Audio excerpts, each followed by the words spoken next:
What if one narrow stretch of water, just 33 miles wide, held the entire world economy hostage? What if the United States military was firing missiles in what it called self-defense, but Iran called it an act of war? What if the ceasefire that was supposed to stop the bloodshed is now hanging by a thread? Welcome back, everyone. I'm your host, and today we are going deep into one of the most explosive, dangerous, and world-changing conflicts of the 21st century, the US-Iran War of 2026, the Strait of Hormuz crisis, and what it means for you, for the global economy, and for the future of the Middle East. Stay with me, because by the end of this video, you'll understand exactly what's happening, why it's happening, and what comes next. Let's go. February 28th, 2026, the day that changed everything.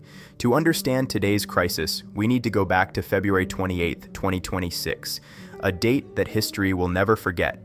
On that day, without public warning, the United States and Israel launched massive coordinated airstrikes on Iran.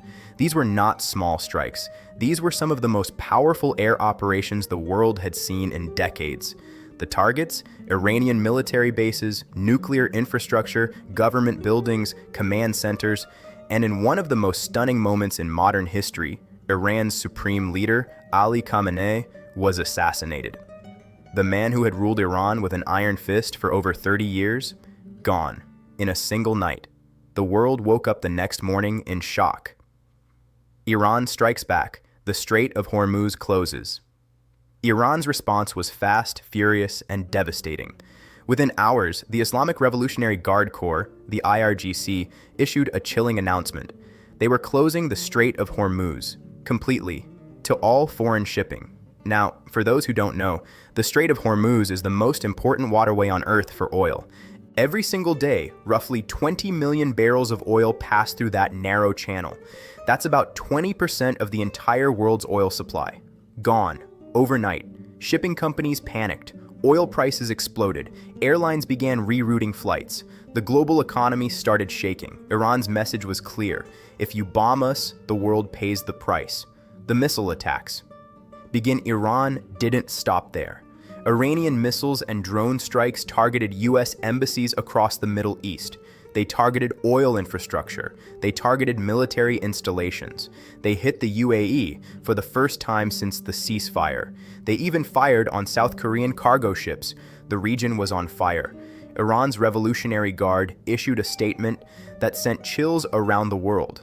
Any vessel belonging to the United States, Israel, or their allies passing through the Strait of Hormuz would now be considered, quote, a legitimate target. The U.S. military response operation reopened the strait. The United States was not going to accept a blockade of the world's most critical oil route, not without a fight. Starting March 11, 2026, the U.S. military launched what would become a sustained aerial and naval campaign. The mission? Destroy every Iranian vessel, every mine, every drone, and force the Strait of Hormuz back open. U.S. forces destroyed 16 Iranian mine-laying vessels in a single day, mines that Iran had laid in the shipping lane, designed to sink oil tankers and cargo ships trying to pass through. The strikes were precise, they were powerful, and they sent a message. The blockade, April 13th, 2026, but even that wasn't enough. When peace talks in Islamabad, called the Islamabad Talks, collapsed without agreement, the United States took an even more dramatic step. On April 13, 2026, the U.S. Navy imposed a full naval blockade of Iran. Think about that. A naval blockade in the 21st century against a major Middle Eastern nation. The blockade was designed to stop any vessel entering or leaving Iranian ports. According to U.S. estimates, the blockade was costing Iran $500 million every single day. 33 vessels were intercepted. 3 ships were seized. The pressure on Iran was mounting. Iran fights back, the UAE under attack. But Iran refused to surrender. Instead, it escalated. The United Arab Emirates, one of America's closest allies in the Gulf, was hit for the first time. Iran fired 15 missiles and 4 drones at UAE territory. One drone struck a major oil facility in Fujairah, wounding 3 Indian nationals. The UAE's air defenses worked, but the message from Iran was unmistakable. No one is safe. The ceasefire that isn't a ceasefire, but barely now. Here's where the story gets really complicated, because in early April there was supposed to be a ceasefire, a pause in the fighting, a chance for diplomacy. The United States and Iran agreed, at least on paper, to stop shooting. Negotiations began in Doha, Qatar, with Qatari mediators working frantically to bring both sides to a deal. But, and this is critical, the ceasefire has been violated multiple times by both sides. May 8th, 2026, the most serious test. On May 8th, 2026, things nearly fell apart completely. The US military destroyed 6 Iranian small boats and intercepted Iranian cruise missiles and drones as Tehran attempted to disrupt American naval operations in the Strait. It was described as the most serious test yet of the ceasefire. Iran said things returned to normal. The US said it didn't want to escalate, but made clear it would defend itself. President Trump, speaking to ABC News, confirmed the ceasefire was still, quote, in effect. But in the same breath, he posted on Truth Social threatening Iran with further strikes if it didn't agree to a deal quickly. Mixed signals, dangerous tensions, a ceasefire in name only. Today, May 26, 2026, the latest strikes. And that brings us to today. Just hours ago, U.S. Central Command confirmed it carried out fresh self-defense strikes targeting Iranian missile launch sites and naval boats near the Strait of Hormuz. Iran had launched what the U.S. called unprovoked attacks against American vessels. The U.S. struck back. President Trump's destroyers were not damaged. Trump posted that great damage was done to Iranian attackers. He again threatened Iran with further punishment unless it quickly agreed to the American peace proposal. Meanwhile, peace talks continue in Doha. Qatari mediators are working around the clock. But will diplomacy win, or will the guns speak louder? Global impact. Why this matters to you, the oil crisis. Let's talk about what this conflict means for regular people, because this is not just a Middle Eastern problem. This is your problem, no matter where you live. Before this war, about 25% of the world's seaborne oil trade passed through the Strait of Hormuz every day, and 20% of the world's liquefied natural gas. All of it, through that 33-mile-wide bottleneck. Since the closure, commercial traffic through the strait has dropped by over 90%. Shipping companies have been forced to reroute around Africa, adding thousands of miles, weeks of transit time, and enormous cost to every shipment. Oil prices have spiked. Gas prices at pumps around the world have risen. Everyday goods cost more to ship, and those costs are passed on to you, the consumer. Countries most affected. Some countries are being hit harder than others. Iraq and Kuwait, two of the world's largest oil exporters, rely almost entirely on the Strait of Hormuz to ship their oil. Their economies are being strangled. India, Japan, South Korea, and China, massive oil importers, are scrambling for alternative supplies. South Korea's cargo ships have already been targeted.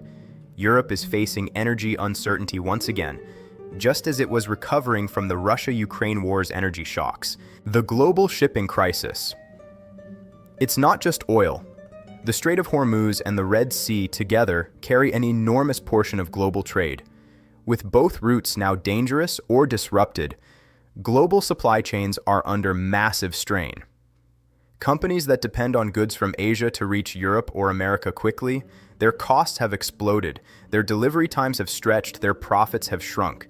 This is why world leaders, from Washington to Beijing to Brussels, are watching this conflict with intense anxiety.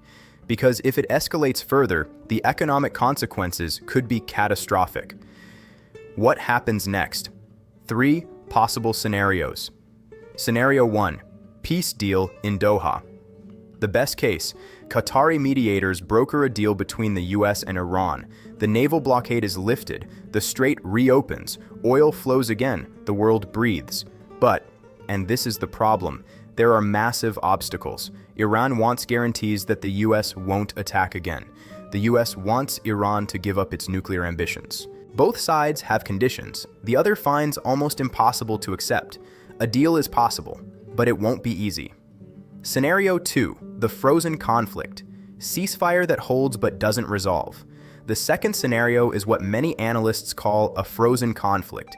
The shooting mostly stops, but no real peace deal is signed. The blockade partially eases. Ships slowly start moving through the strait again, but tensions remain sky high. This is where we seem to be heading right now, an uneasy, fragile truce, where one wrong move could reignite everything. Scenario 3, full escalation. The nightmare scenario, the worst case. The ceasefire collapses completely. Iran launches massive missile strikes on US bases, Israeli cities, and Gulf oil infrastructure. The US responds with devastating air power. Other nations are dragged in. Oil production in the entire Gulf region is disrupted. This scenario would trigger a global recession. Energy prices would explode. Financial markets would crash. The consequences would be felt for years. Most experts believe this scenario is unlikely, but not impossible. The situation is that dangerous. The diplomatic chess game. Right now, behind closed doors in Doha, a desperate diplomatic race is underway. The US has put a peace proposal on the table. Iran has not yet responded officially. Trump is playing a classic pressure campaign, offering diplomacy with one hand, threatening military force with the other. Whether that strategy works is the question that will shape the next chapter of this conflict. Key players explained Donald Trump. US President Trump is driving America's strategy, a combination of military force and deal-making. He's threatened Iran repeatedly, but also says he wants a negotiated solution. Classic Trump, maximum pressure. Iran's new leadership. After Khamenei's assassination, Iran's new leadership is under enormous domestic pressure. Hardliners want revenge. Moderates want survival. The internal tension is shaping every decision Iran makes. Qatar, the mediator. Qatar is playing the critical role of go-between. With relationships on both sides, Qatari diplomats in Doha are the thin thread connecting Washington and Tehran. The world is watching Doha right now. Israel. The wildcard Israel was co-executor of the original February 28th strikes. Israel's Air Force has been involved in operations near the strait. Israeli Prime Minister Netanyahu has signaled Israel will not accept any deal that leaves Iran with the ability to strike Israel. The rest of the world, China, India, the EU, Russia, all watching nervously. China imports massive amounts of Gulf oil. India has workers in the UAE who were already injured in Iranian strikes. The whole world has skin in this game, closing and call to action. And there you have it, friends, the full picture, the US-Iran war of 2026, the Strait of Hormuz crisis, the fragile ceasefire, the desperate diplomacy in Doha, and the three scenarios that will determine what happens next. This is not just a story about two countries fighting. This is a story about the future of global energy, about the balance of power in the Middle East, about whether the world can step back from the edge or whether we're about to tumble over it. I'll be covering every single development as it happens, every strike, every negotiation, every breaking update. So, if you haven't subscribed yet, do it right now. Hit that red subscribe button. Turn on notifications, because the next 72 hours in this conflict could be absolutely critical. Drop a comment below. What do you think happens next? Peace deal or escalation? Tell me. Share this video with someone who needs to understand what's happening in the world right now.